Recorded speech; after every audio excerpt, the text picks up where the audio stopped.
Hello everybody.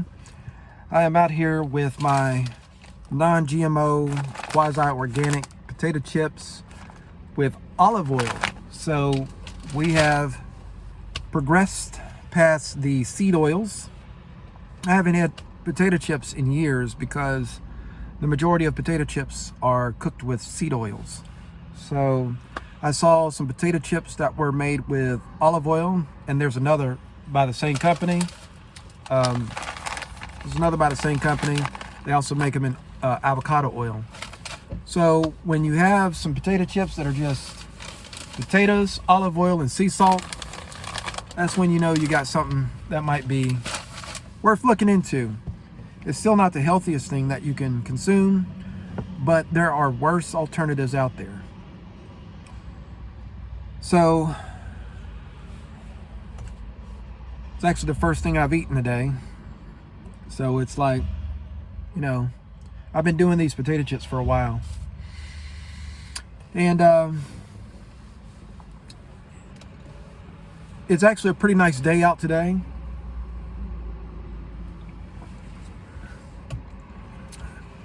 Nice being relative. I mean, it did get cold. That's why I have a jacket on, even though we're approaching summer. It just got cold all of a sudden. So in the last two videos, I noticed that there were some people that commented that they could relate to my situation. And that's good, because it's good in that it shows that you're not alone. And we can oftentimes take our situation and blow it out of proportion, right? Because we don't have knowledge that many others are going through the same thing. That this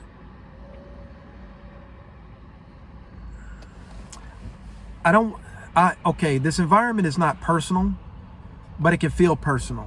It can feel like it's personal, what you're going through, right?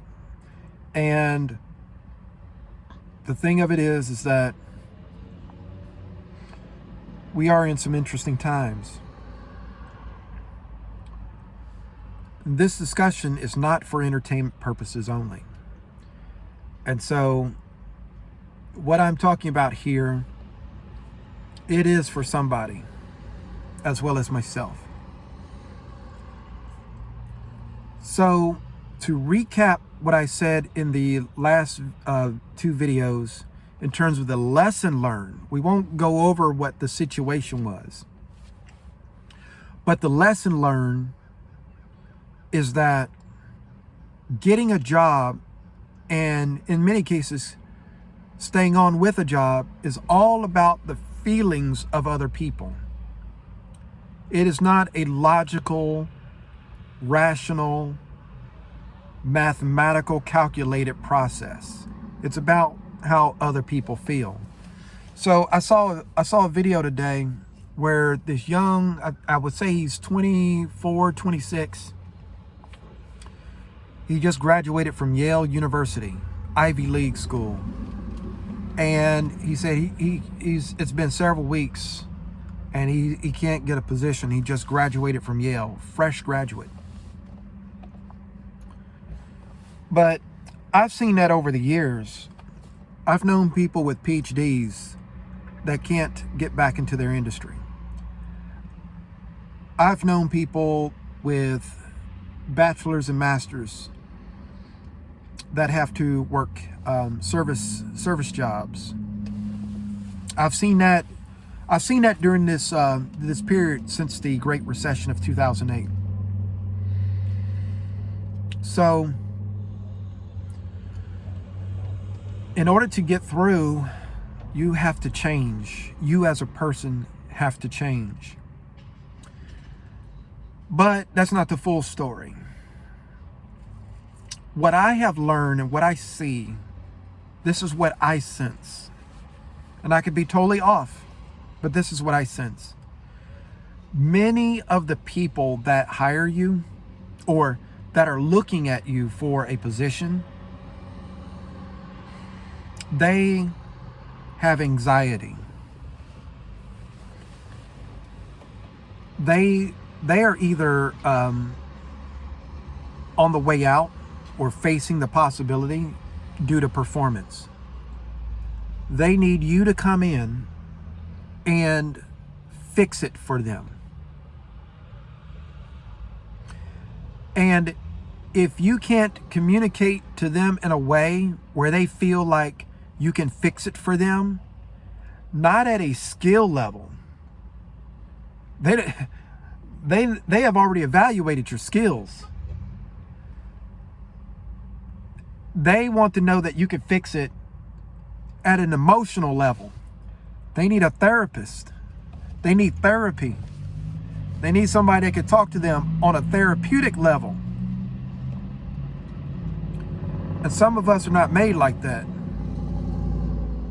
We don't cry with people like that. We can feel what they feel. We know what it's like when your project that you are in charge of it looks like it's going to not work out the way that it's supposed to, where people are asking questions about deadlines not being met. Many of us have been there. We have been there. And so as job applicants, what we have to realize is that there was an interview I had last week. The guy literally said to me, this was over the phone, it wasn't video. He said, we're looking for Superman. And I know a lot about that situation. In some of my past jobs, I've been Superman. And I didn't mean to be. Some jobs you grow and you become Superman. And then some jobs, they know you are Superman and they hire you for that reason. But some of us, we grow in the way we are and the way we communicate, that we don't talk the way that Superman is, the way they think Superman should talk. We don't talk all high and mighty. We don't talk all, yeah, I'm going to come in here and I'm going to take over this thing and blah, blah, blah. We don't talk like that. We're relaxed. We're comfortable in ourselves. We know what we can do. We just don't brag and shout it out like that. When we do brag, we're bragging at the wrong time. We're bragging when it's not important. We're bragging when it's not important. But when it is important, we choose to be more measured and more level-headed. Some of us have grown to appreciate level-headed leadership and not leadership that is so anxious and distressed that everything and every day is an emergency. And so when you don't vibe like that, then you can run into trouble getting positions that are looking for Superman, where you are Superman, but instead of talking like Kal-El, you talk like Jor-El. So the thing is, the continuous rejections can make you feel like you are truly lacking something vital. And it's not true. You're not lacking, and you're just okay. You're absolutely fine. And by the way, I parked over here because I thought if I parked over here, I wouldn't see so many nice people walking around. But I got distracted for a moment there. So the thing is that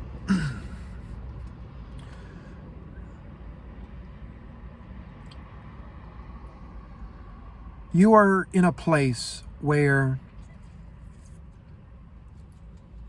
hold on one second.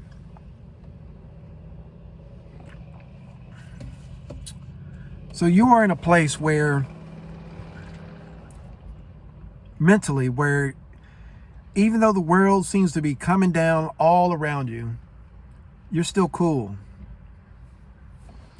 World may be coming down all around you, but you're still cool. And that bothers people. That really bothers people. And that's exactly the leadership that you want in times like this. That's the type of people you want in times like this. People that won't scream and run away. Right? So, I'm going to keep at it in terms of my job applications, but my mindset has changed.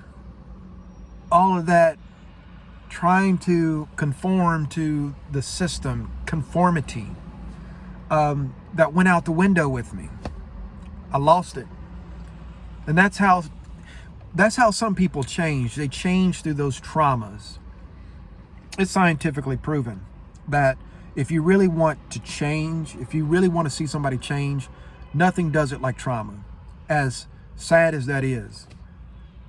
So I've been through many traumatic situations since 2008 recession. That's always a key time for me because before 2008, I lived a very charmed and idyllic life. You know, I had a really great career and everything was great. You know, my first 10 years in the work world, after I left the military, I had a great career. But after 2008, it all crashed. And I didn't recover after that. So going through all of the things I went through since 2008 changed me. It changed me fundamentally. So, and it gave me the ability to really detach, super detach. I can withdraw and I can separate myself from everything when I really need to.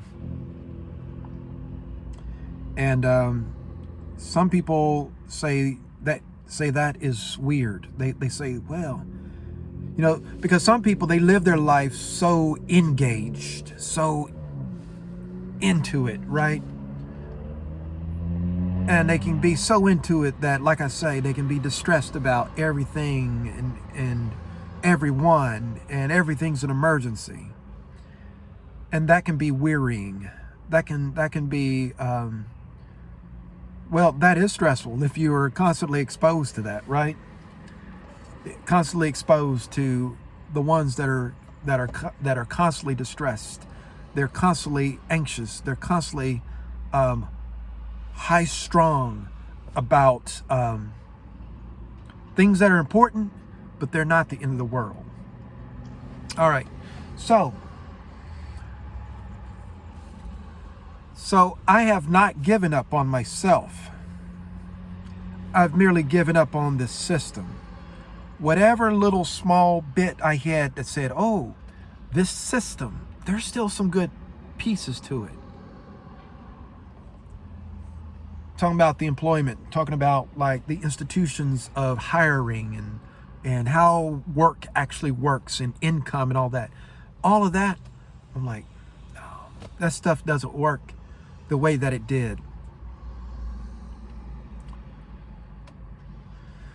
So even though I say all of that, I still recommend that we keep trying. We keep trying. Don't give up. But remember this. What you do to prepare yourself for these jobs,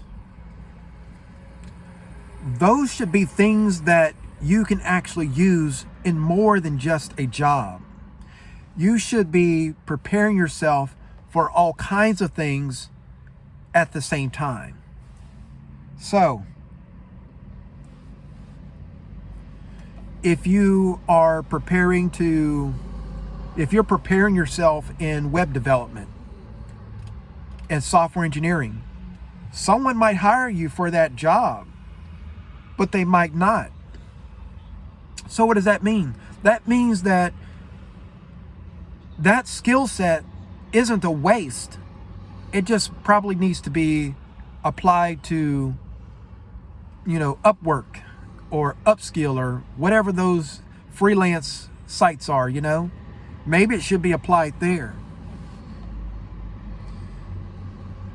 And you have to think that, okay, I'm doing all of this to try to advance through the normal way that society describes as normal.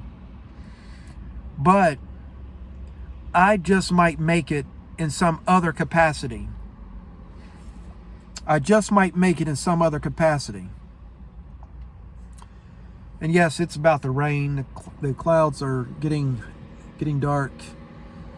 Something looks like it's coming in. If that's not a metaphor for our existence, I don't know what is. But I also want to do the next part of this discussion. And that is,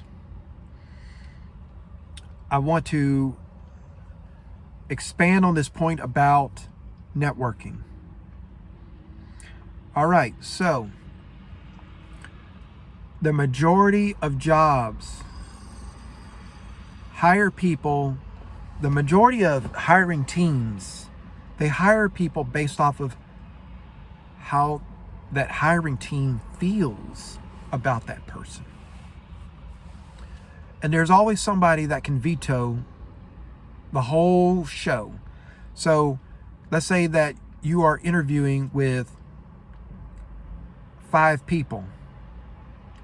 All it takes is one of those people to say no and do it in a very strong way. All it takes is one no. So you didn't talk to 5 people. All it takes is one person to say no. Even after that person said yes to your face. Now, I don't literally mean they said the words yes, but they smiled to you. They smiled in your face. They were pleasant. They were polite. They were courteous. So that pleasant interaction you had with them in terms of a communication might lead you to believe something is there. It's just like dating. You might think something is there, but it's not by a long shot. So then after the polite conversation, they then go behind the scenes and be like, no, I really don't feel this one. Right? So you did everything right. You did everything right to the extent to where they didn't raise any major red flags during the discussion. Because if you are a total disaster in an interview, they will let you know. But if you're not, then they simply have to say, okay, but do I really like this person? And the answer may be no. And it's not against the law for them to dislike you. It's only against the law for them to dislike you for certain reasons. And as long as those reasons are not on the table, hey, everybody's good. So the thing about it is you got to get yourself out there. If they can sit down and see you through your rough edges, and when I say sit down, I mean they literally sit down with you and they talk with you and they realize, okay, this person has some rough edges, but I've talked with them and I can see them actually working with me. They can work with me, but an interview is too late for that. If they've met you for the first time, there's just not enough time for them to blow through that. It's not enough time for them to blow through that. So I'm going to a networking event. I'm going to take my dad's advice. And the reason I'm going to take my dad's advice is because I know a person that went to a networking event. This person left their job and they had been unemployed for about 4 weeks or somewhere in that ballpark. It might have been just a little bit more than 4 weeks, but they got on a plane, they went to some networking events, and they got a job. The reason why I have avoided doing that sort of thing has been the expense. I didn't want to spend the money and spend the money in a way where I don't have anything to show for it. So I done bought my ticket. I'm gonna go to a networking event and see what happens. And in the meantime, I'm going to rewrite my resumes. I used AI for my resumes. It got me past the screeners. It got me the interviews. ChatGPT works for resumes, and I'm gonna stop using it. I'm gonna just write my resumes. I've learned enough from ChatGPT where I can just write the resume the way I want, but I'm gonna write them a different way, and I'm going to approach the employers a different way. And so I'm going to do that. I'm going to, keep studying, keep reading, keep studying, keep working on my portfolio, keep investing in myself. And if the clock runs out, I'm still going to be okay. Because I'm going to tell you a little secret here. You may or you may not have a car. You may or you may not have a car. And let's just say that you have enough money to keep a cell phone so you can talk to people, right? Maybe you need to downsize that cell phone, right?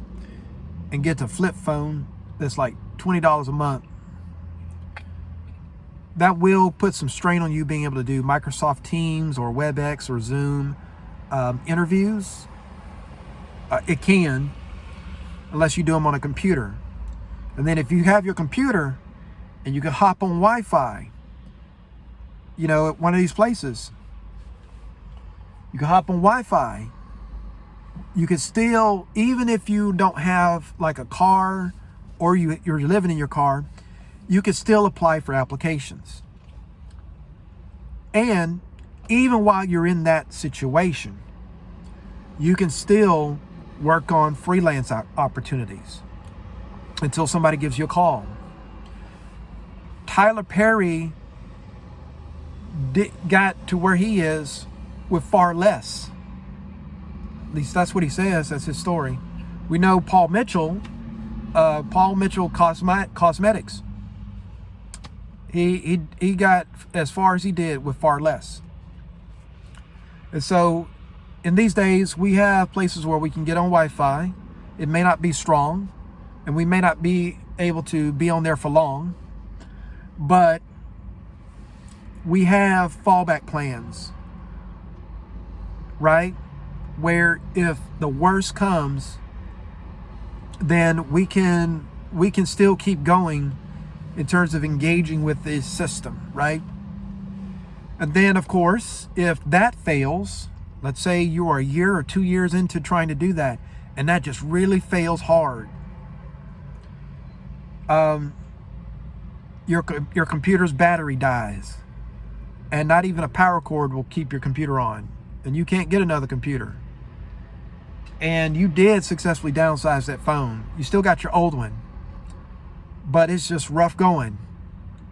But now you're at a point where you can't even do freelance stuff from your phone, right? And then you're just like, okay, all my resources are gone. Then you got other avenues. Then you can just say, all right, I done worked on my holistic health. I have worked on my spirituality. And I can go out into the woods and I can just simply get into lotus position like the Buddha, meditate my way into another reality. And so it is never over until it's truly over. You really do have to hang in there. But you have to work your way to a point where you can get some results from it, even in these times. So I know there's a lot of videos out there that says that the end is here. Yeah, the end is here for a certain system, but the end is not here for you. And so we all have dreams. Keep your dreams alive deep within you. Even if you have to sacrifice for another season, and I have sacrificed for many seasons, I do have dreams. My dreams have never died.